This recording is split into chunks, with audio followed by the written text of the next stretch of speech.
되느니라. 아멘. 오늘 예수님께서 십자가에 못 박히신 이 장면을 우리가 좀 생각을 깊이 해보고자 합니다. 이제 찬송 한번 하겠습니다. 찬송가 145장 이 말씀, 주님의 십자가 못 박히신 그 주님을 바라보면서 부르는 찬송입니다. 한번 찬송하십시다. 오 걸어가신 주님 찬송하겠습니다.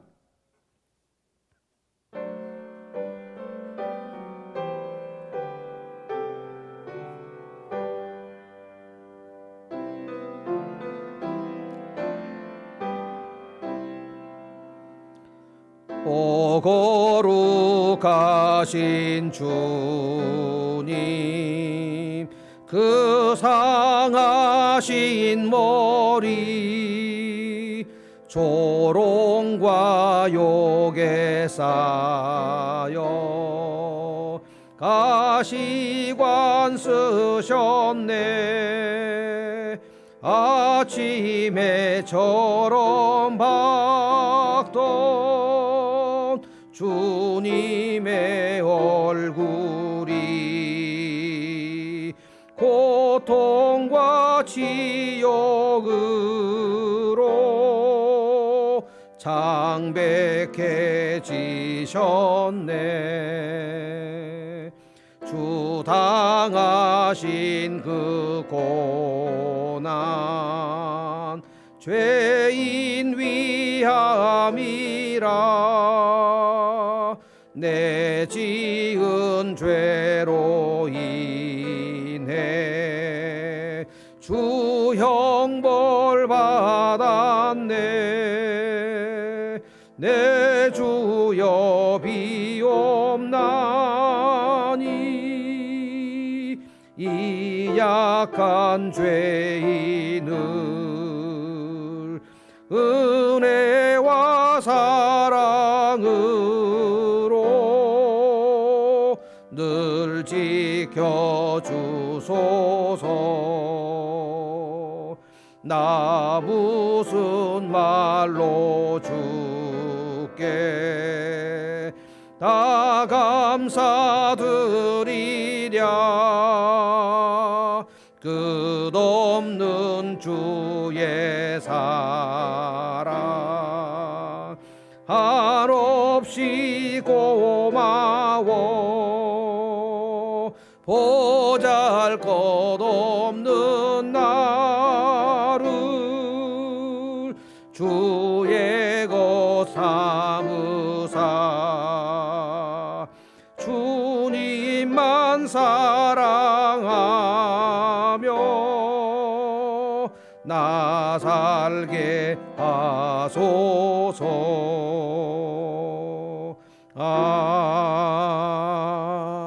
아멘. 제가 한번 기도하겠습니다. 주님, 성금요일 밤 저희가 십자가를 생각합니다. 이번 한 주간 내내 저희가 십자가를 생각했습니다. 겟세마네 동산에서 땀방울이 핏방울 떨어지듯이 전심전력 기도하시면서 이 잔을 내게서 지나가게 해달라고 말씀하시고, 그러나 내 뜻대로 하지 마시고 아버지의 뜻대로 하기를 원하나이다 고백하신 주님, 겟세마네 동산에서 기도하시고 난 다음에 가룟 유다의 배신의 키스를 받으시고 로마 군병들에게 잡히셔서 대제사장에게 신문을 받으시고 사랑하는 제자 베드로의 3번의 부인하는 모습을 뒤돌아보시고 철저하게 혼자 신문을 당하시고 빌라도에게 끌려가셨다가 헤롯에게 끌려가셨다가 또 빌라도에게 끌려가셨다가 오늘 아침 무리들의 큰 소리로 인하여 십자가에 못 박으라는 빌라도의 언도를 받으시고 십자가 위에 매달리신 주님을 저희가 생각합니다. 가시 면류관에 의해서 창백해진 주님의 얼굴을 저희가 바라봅니다. 아침 해처럼 밝던 주님의 얼굴이 모욕과 고통과 치욕으로 창백해지신 그 모습을 저희가 봅니다. 무슨 말로 주님 앞에 감사를 드려야 할지, 무슨 말로 주님께 죄송한 말씀을 드려야 할지 저희들은 할 말이 없는 자들입니다. 하나님, 저희가 영원히 형벌을 받아야 하는데 하나님께서는 독생자 예수 그리스도에게 그 모든 형벌을 쏟아 부으시고 엘리 엘리 라마 사박다니 나의 하나님 어찌 나를 버리셨나이까 말씀하실 때에도 외면하시고 독생자를 버리신 주님, 우리를 살리려고 아들을 버리신 그 사랑과 결단과 그 섭리를 찬양하지 않을 수 없습니다. 주님, 오늘 이 밤에 저희가 십자가의 은혜가 저희 영혼 깊숙이 스며들게 하여 주옵시고 나를 대신하여 죽으신 주님, 그 주님의 사랑을 깨닫게 하여 주시옵시고 이번 돌아오는 주일 주님 부활하신 날 저희의 생명이 다시 새로워진 그날 기뻐하며 찬송하는 복된 성도들이 되도록 인도하여 주시옵소서. 예수님의 이름으로 기도하옵나이다. 아멘. 오늘 밤에 우리가 십자가에 매달리신 주님을 좀 생각을 해봅니다. 오늘 새벽에 빌라도가 어떻게 하든지 예수를 석방해 보려고 우리 어젯밤에 묵상했는데요. 3번이나 나는 예수에게서 죄를 찾지 못한다 라고 얘기했는데 대제사장과 무리들은 일제히 소리를 지르고 끝까지 소리를 지르고 빌라도를 압박해서 결국 빌라도가 자기 소신을 꺾고 너희 원하는 대로 다 하라. 그래서 십자가에 못 박도록 내준 그 시간. 그리고 이제 오늘 아마 아침 7시부터 9시까지 한 두어 시간 로마 군병들이 쇠가 달린 채찍 몽둥이로 정말 많이 예수님의 몸을 때려서 그 살점이 떨어져 나가는 그 고통의 시간들. 우리가 조금 있다가 성만찬을 하겠습니다만 예수님이 우리를 위해서 살점이 떨어져 나가는 그 살점의 한 조각을 우리는 떡을 먹으면서 이것이 예수님이 나를 위해서 살이 찢기셨다는 뜻이구나. 우리는 황송하게도 카스테라를 먹으면서 이 예수님의 살을 찢기신 살을 기념하는 겁니다. 그리고 나서 이제 십자가를 지시고 그리고 갈보리 산으로 올라가시는데 너무 많이 예수님께서 매를 맞으셔가지고 그 십자가를 지고 갈보리 산으로 걸어가실 수가 없을 정도의 지친 상태가 되었기 때문에 오늘 여기 26절에 보면 예수님이 십자가를 지시는 게 너무 지친 것을 보고 로마 군병이 뭔 아이디어를 냈는데 지나가던 한 사람을 붙들어서 억지로 십자가를 좀 지게 하는 그런 에피소드가 나옵니다. 26절에 보면 그들이 예수를 끌고 갈 때에 시몬이라는 구레네 사람, 시몬이라는 것은 베드로도 시몬인데 우리로 말하면 가장 흔한 이스라엘 이름이 아니었나 싶습니다. 여기서 구레네라는 것은 아프리카 리비아에 있는 사람. 근데 이 사람도 이제 유월절을 지키기 위해서 예루살렘으로 왔다가 시골에서 아마도 그 아들 둘을 데리고 온 것 같습니다. 알렉산더하고 루포 이 두 명을 데리고 왔고 아마도 여기는 안 나오지만 복음서에는 안 나오지만 그 안에도 왔던 것 같습니다. 그런데 온 가족이 유월절 행사를 하러 예루살렘에 아프리카에서 여기까지 왔다가 예수가 십자가를 지고 가는 장면을 구경하다가 로마 군병한테 잡혀가지고 이 구레네 시몬이 어느 정도의 길을 십자가를 지고 갑니다. 얼떨결에 십자가를 지게 된 이 구레네 시몬 이 얘기가 나오는데 놀랍게도 사도 바울이 이 로마서를 쓸 때 로마에 있는 성도들에게 편지를 할 때 그러니까 예수님이 오늘 돌아가신 시간으로 보면 사도 바울이 편지를 쓰던 당시는 한 30여 년 지난 이후입니다. 지금이 AD 30년경이라면 오늘 밤이 바울이 마지막에 로마서를 쓸 때는 AD 60여 년경 됐어요. 그러니까 로마서 16장에 한 30년이 지난 이후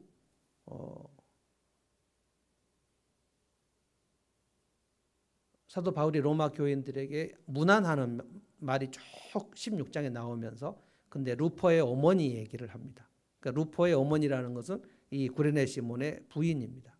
루포의 어머니가 내 어머니라고 얘기합니다. 그러니까 사도 바울의 그 선교 사역에 대해서 얼마나 전심전력으로 사랑하고 기도하는 후원자였는가를 알 수 있어요.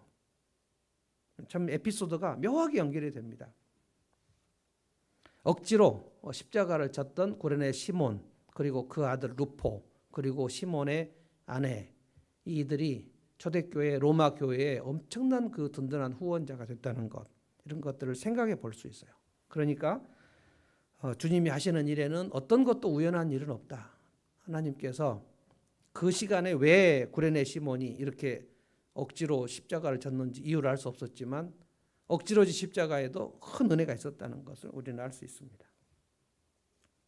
그런데 계속해서 갈보리까지 끝까지 구레네 시몬이 십자가를 진 것 같지는 않아요. 그리고 이제 로마 군병이 다시 예수님께 십자가를 지우고 그래서 끝까지 갈보리 산으로 올라가고 아침 9시, 그러니까 이 모든 시간은 이제 오늘 새벽부터 일어났던 일입니다. 오늘 아침 9시에 십자가 위에 높이 매달리신 주님, 그래서 9시부터 오후 3시까지 6시간 동안 십자가 위에 매달려 계셨죠. 우리가 그 주님을 한번 바라보기를 바랍니다.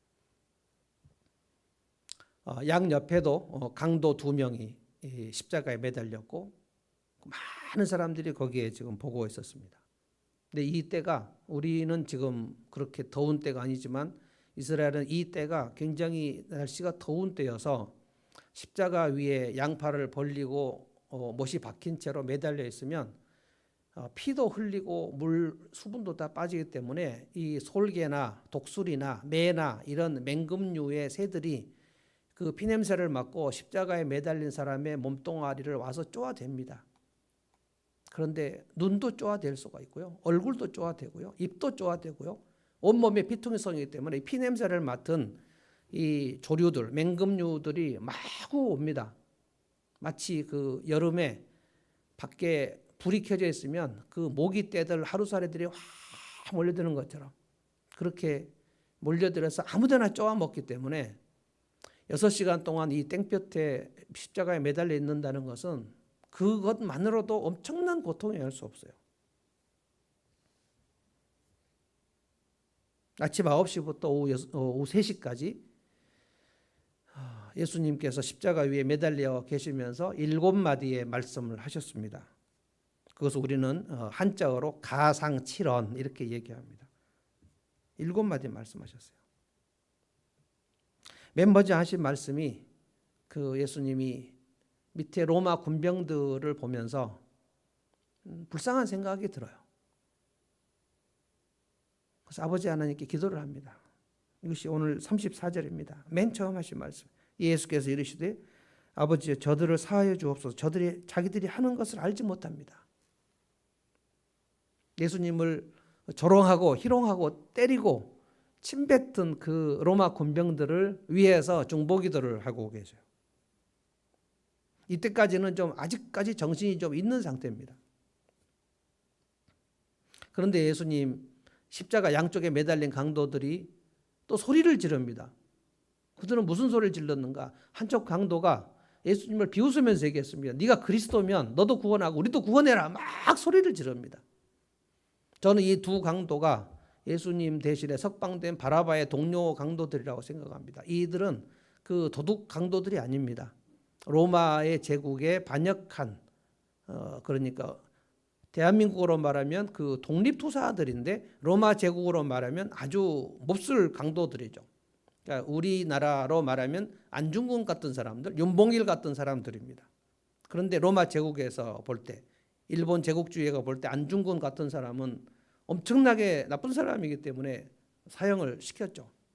그런 것처럼 이 두 강도들은 이제 정치범들인데 이들이 예수를 보면서 한쪽 사람이 굉장히 날카롭게 비난하는 거예요. 양쪽에 지금 강도들 3명이 다 죽는 상황인데 한쪽이 막 비난하면서 네가 예수고 메시아고 유대인의 왕이면 너도 살리고 나도 살리라고 막 얘기를 하죠. 그런데 또 다른 쪽에 있는 강도가 그 상대편 예수를 비난하는 그 강도를 향하여 또 꾸짖으면서 우리는 우리 죄대로 지금 죽는 것이지만 이분은 아무 죄도 없는데 네가 왜 비난을 하느냐고 양쪽 강도가 막 소리를 칩니다. 그러면서 이 한쪽 강도가 예수님께 뭘 간청을 해요. 42절입니다. 예수여 당신의 나라에 임하실 때 나를 기억하소서. 당신의 나라에 임하신다. 오늘 지금 예수님도 죽는다는 거 알고 지금 강도도 자기가 오늘 죽는다는 걸 알아요. 죽음 직전에 기도를 올린 겁니다. 우리가 보면 가끔 제가 목회할 때 보면 임종 직전에 예수님을 영접하는 경우가 있습니다. 호스피스에서도 그런 일이 있고요. 마지막에 끝까지 예수 안 믿다가 마지막에 예수님 믿고 돌아가시는 분이 있고 마지막까지 예수님 안 믿고 돌아가신 분이 있는데 이 두 강도가 한쪽은 끝까지 예수를 비난하고 부인하고 죽는 거고요. 한쪽은 마지막 시간에 예수님을 믿습니다. 그런데 예수님께서 오늘 진실로 진실로 내게 이르노니 오늘 네가 나와 함께 낙원에 있겠다. 저는 이렇게 해석합니다. 낙원은 천국의 임시 장소가 아닐까라고 생각을 합니다. 왜냐하면 예수 믿고 그냥 지금 하늘나라 갔다라고 할 때는 그때는 우리는 육체가 가지 못하고 영혼이 가거든요. 그런데 이제 새 하늘과 새 땅, 영원한 하늘나라는 예수님이 다시 재림하신 이후에 우리가 예수님의 부활하신 몸처럼 부활해서 몸과 영혼이 같이 가는 것이기 때문에 낙원에 있는다라는 얘기는 지금 영만 가신다는 뜻입니다. 그런데 그 강도를 초청합니다. 저는 그래서 믿음은 그 시간에도 선택이다. 우리가 예수님을 영접했을 때 영접을 할 것인가 말 것인가 하는 것을 자기가 선택하는 겁니다. 믿고 나서 보니까 하나님께서 나를 부르셨구나라는 생각이 새록새록 나는 것이지만 예수 영접할 때는 그때 내가 선택하는 거거든요. 그런데 이 강도를 보십시오. 한쪽은 선택하고 한쪽은 선택을 하지 않아요. 그래서 저는 믿음은 철저하게 개인적인 문제다. 개인적으로 그 사람이 믿어지는 사람이 있고 안 믿어지는 사람이 있어요. 안 믿어지는데 어떻게 할 거냐고요. 그런데 믿어지는 사람은 자세히 믿는 사람들을 관찰했을 때 야, 저 사람들이 믿는 걸 보니까 진짜 같다. 우리가 어떻게 예수님을 믿으라고 얘기할 수 있습니까? 내가 예수를 믿고 변화되는 모습이 있을 때 하나님이 살아계신다는 것을 날마다 증거할 때 이 사람이 그래 나도 하나님이 살아계신 것을 한번 경험하고 싶다는 생각이 드는 것이죠. 그래서 믿음이 생기는데 또 다 그렇지는 않다는 거예요.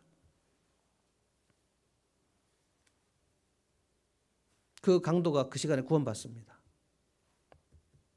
그런데 어떤 사람들은 이 얘기를 보면서 나도 세상에서 놀 것 다 놀다가 죽기 전에 예수 믿으면 되겠지라고 생각하는 사람도 있습니다.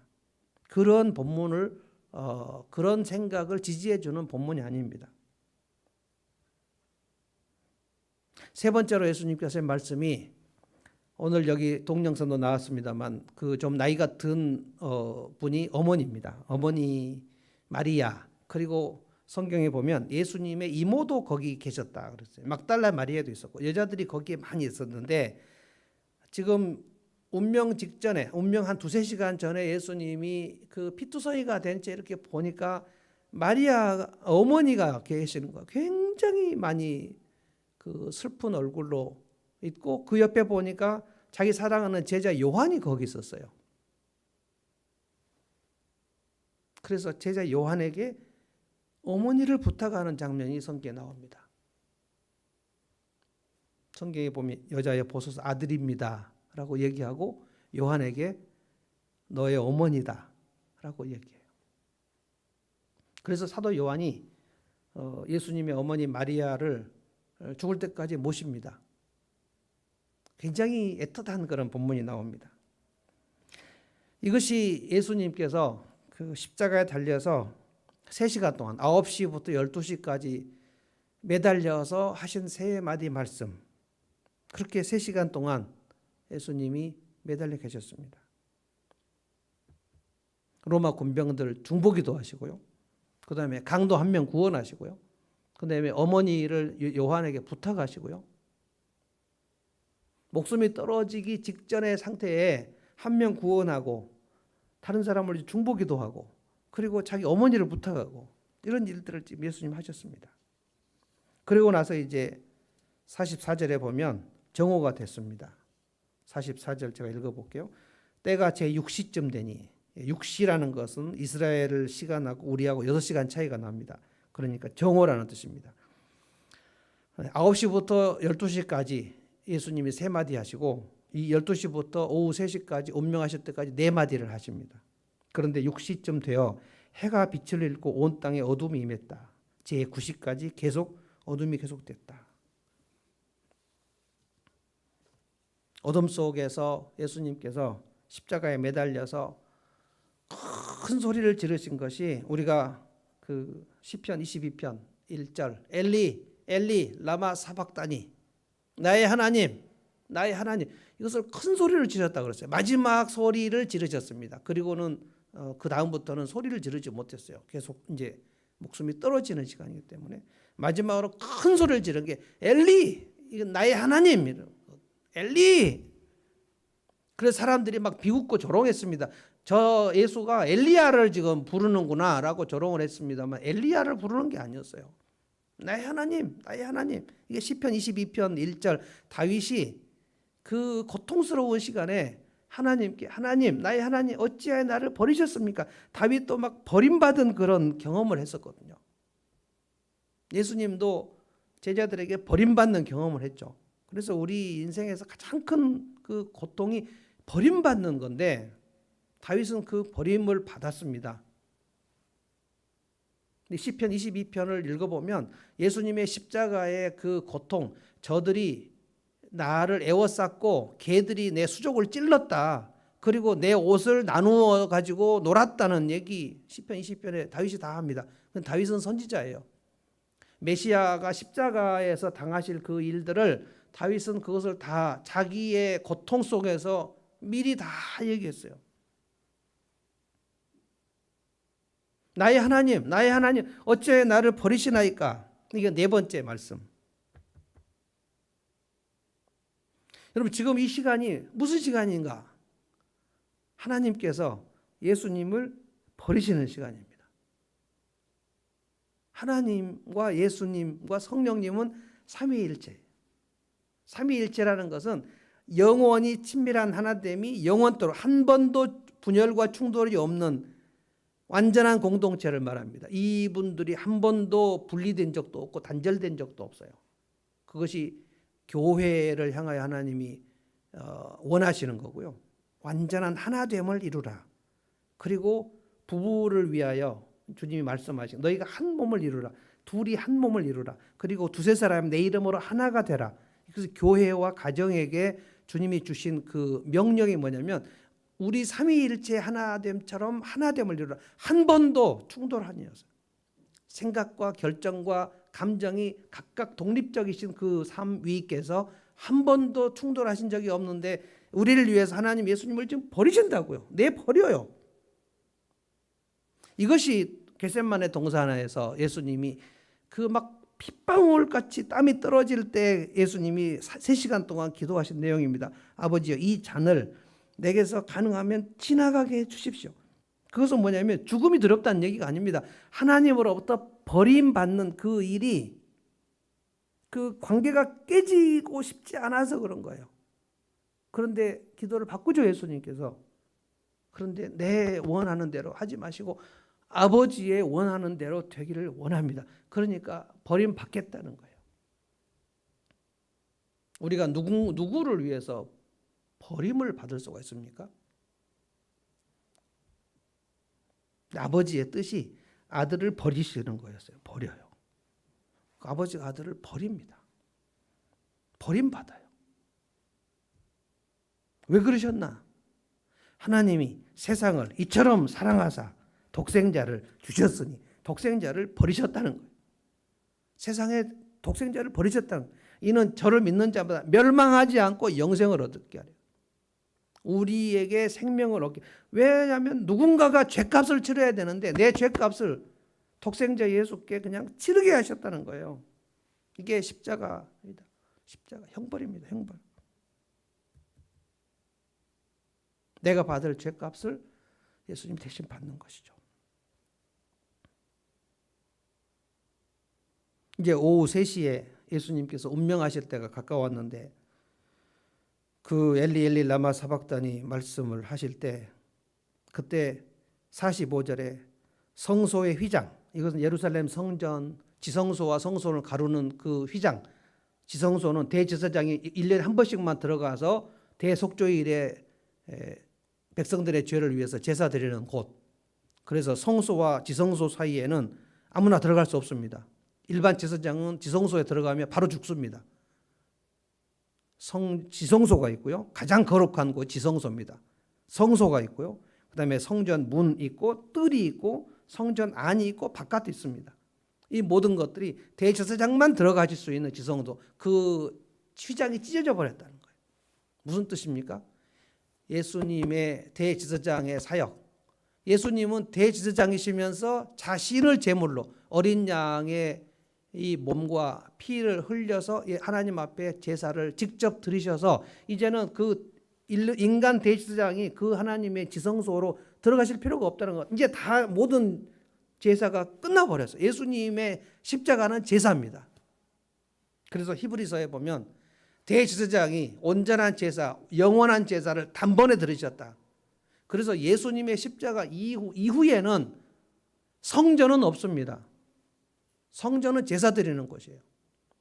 예수님의 십자가 이후에는 사제가 없습니다. 그래서 목사는 사제가 아닙니다. 로마 가톨릭은 지금도 신부들을 사제라고 합니다. 사제 없습니다. 사제는 예수님으로 끝났어요. 이곳 성전 아닙니다. 자꾸 잘 모르시는 분들이 이 예배당을 성전이라고 자꾸 하려는 그 한국교 이상한 전통, 예배당을 성전이라고 하려는 그런 습관이 있는데, 성전은 제사장이 있고 여기서 제물이 드려져야 하는데 여기가 성전이면 예수 그리스도의 십자가 제사를 헛되이 하는 것입니다. 그래서 여러분들은 예배당이라고 부르셔야 돼요. 물론 예배를 드리니까 여기가 거룩한 곳이 될 수 있습니다. 그러나 예배를 드리지 않을 때는 여기서 파티도 할 수 있어요. 그 성전에 휘장이 찢어버렸다. 완전한 제사가 드려졌다는 거예요. 그래서 예수님 십자가 이후에는 더 이상 제사가 없습니다.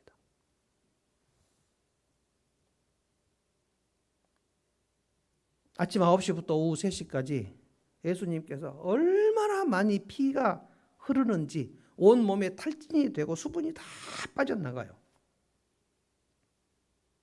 피가 다 흘러요. 그래서 우리가 보배의 피라고 그래요. 보배의 피. 이거는 보혈을 말합니다. 보물 같은 피가 흘러요. 흘러 떨어져 다 빠져요. 그 십자가는 그래서 탈진으로 죽는 겁니다. 탈수 현상이 쫙 와버려요.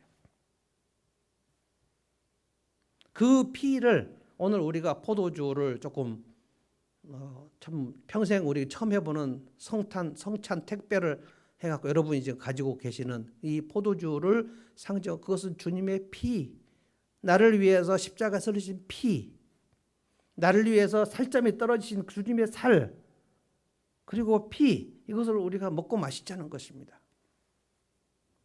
작년에 이것을 해보려고 했는데 어떻게 할 방법이 없어서 넋놓고 있다가 올 성금요일에는 도대체 할 수 있는 방법이 뭐가 있을까 하다가 저하고 아내하고 둘이 의논, 이거 택배 한번 해보자. 대한예수교회 장로의 헌법에도 없는 겁니다.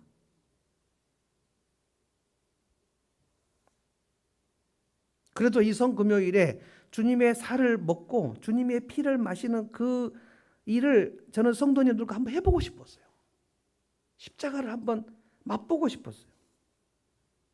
그래서 어제 하루 내내 박 권사님하고 차산모가 둘이 앉아서 그 성찬 택배 그거 만들었습니다.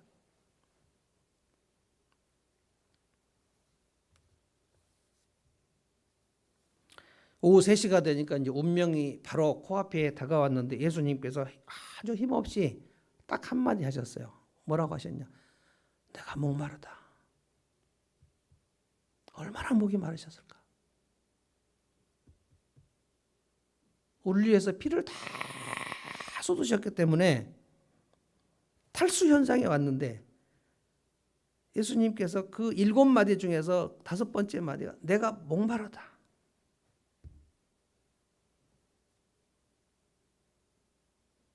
우리 때문에 예수님이 다 피를 흘리셔서 목마르신 거예요. 이제 곧 운명 직전입니다. 그리고 딱 운명하실 때 2마디를 더 하십니다. 이 6번째, 7번째. 6번째가 정말 그 보물 같은 말씀입니다. 다 이루었다. 다 이루었다. 뭘 다 이루었는가?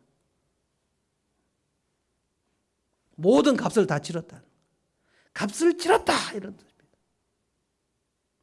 그래서 헬라어로 테텔레스타이라고 합니다. 내가 값을 다 치러버렸다. All paid. 다 값을 치렀다.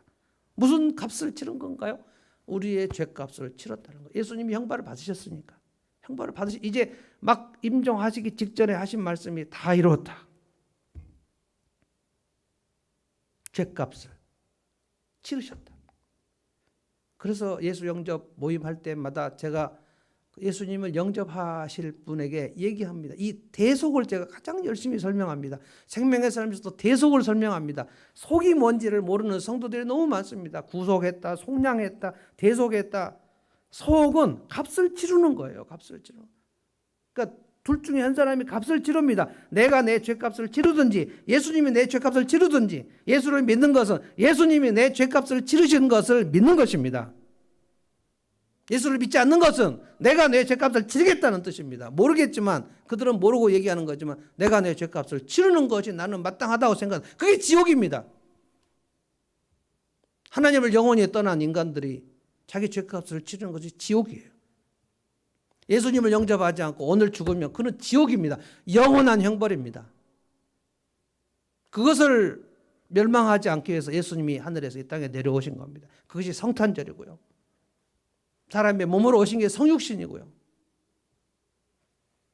오늘 십자가에서 다 이루었다. 다 끝났다. 내가 다 끝냈다. 그래서 예수를 믿는 사람은 그가 아무리 흉악한 죄인이라도 그 죄값을 예수님이 치르셨음을 믿는 것이기 때문에 하나님 앞에 의롭다 인정을 받는 것이죠. 얼마나 이것이 큰 복음인지 몰라요. 이것을 십자가에 매달리신 주님께서 죽음 직전에 말씀하신 겁니다. 그리고 마지막 말씀이 뭐냐면 아마 이것은 거의 숨을 거두시면서 그냥 신음하듯이 했을 거야. 아버지요, 내 영혼을 아버지 손에 부탁하나이다. 이 말씀하시고 숨지셨다.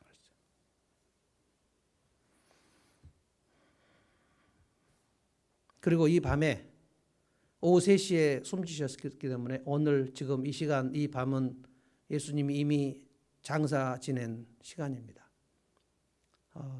산헤드린 공회원 중에 2명 니고데모 요한복음 3장에 나왔던 사람입니다. 거듭난 것이 무엇이냐 예수님 앞에 물었지만 대답을 못했는데 나중에 이 사람 예수님 제자가 된 것 같습니다. 그런데 맨 먼저 나오지 못했어요. 아리마대 요셉이라는 사람이 먼저 나와가지고 니고데모에게 두 사람이 엄청난 국회의원입니다. 이 두 사람이 빌라도에 가서 우리가 예수님 시체를 장례를 치르겠다. 아무도 얘기하지 못하는 그 살벌한 시간에 예수님 제자들 아무도 얘기 못했습니다. 로마의 정치범으로 사형 집행을 당한 그 죄수를 우리가 장례를 치르겠다 얘기하면 그때 그 사람들도 함께 죄인으로 몰릴 수 있는 그 위태로운 시간입니다. 그런데 아리마대 요셉이 내가 예수를 장례를 치르겠다. 내 친구 니고데모에게 같이 하자. 그래서 니고데모하고 아리마대 요셉 두 사람이 자기의 모든 재산을 털어가지고 예수님을 장례를 치르고 아리마대 요셉의 자기의 새 무덤 그 굴 속으로 집어넣고 예수님이 이제 장례가 치러진 시간. 지금 이 시간은 예수님이 숨을 거두신 시간입니다. 우리가 이 성금요일 밤 오늘 밤 십자가에 매달리신 주님 그리고 예수님께서 마지막 아버지여 내 영혼을 아버지 손에 부탁하나이다 하고 숨지신 그 주님 왜 죽으셨나? 왜 죽으셨을까? 다 이루었다 뭘 다 이루었다고 하시는 건가? 엘리 엘리 라마 사박다니. 나의 하나님 왜 나를 버리셨나이까? 왜 하나님은 예수님을 버리셔야 됐는가? 이 모든 것들이 이 7마디 속에 성경의 복음이 다 들어있어요.